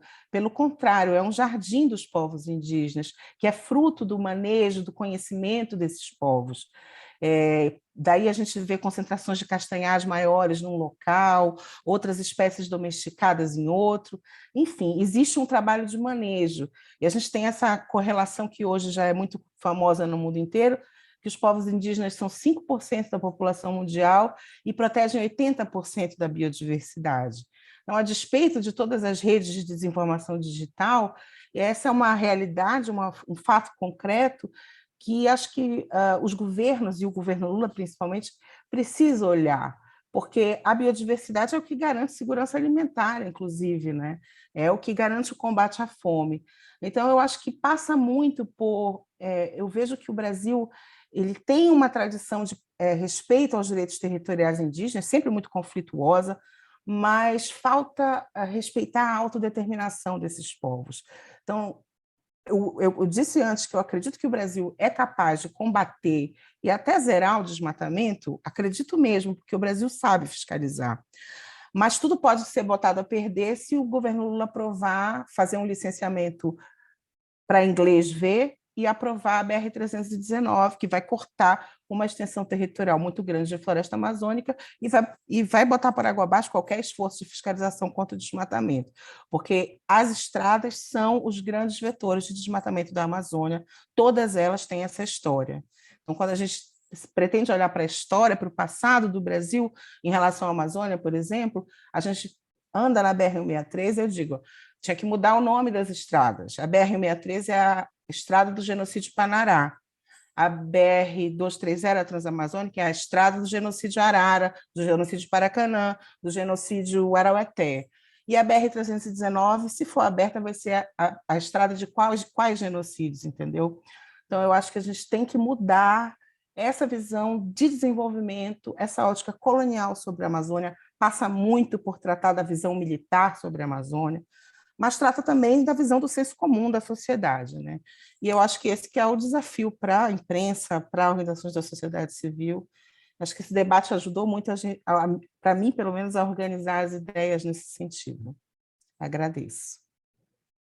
Muito obrigado, Helena, Beta e Natália, pelas suas falas que trazem muitos elementos esperançadores. Eu acho que sim, temos muitos desafios, mas também muita esperança de poder influenciar um pouco a que as futuras políticas sejam nesse sentido de mais proteção e mais controle sobre redes sociais e proteção de povos tradicionais, e todo esse sentido também de melhorar o sistema produtivo para uma alimentação melhor. Eu acho que temos muitos elementos agora e vamos continuar o debate aqui neste fórum, os diálogos Brasil-Berlim, e cada uma das organizações também do seu mandato também de cooperação com organizações lá em Brasil.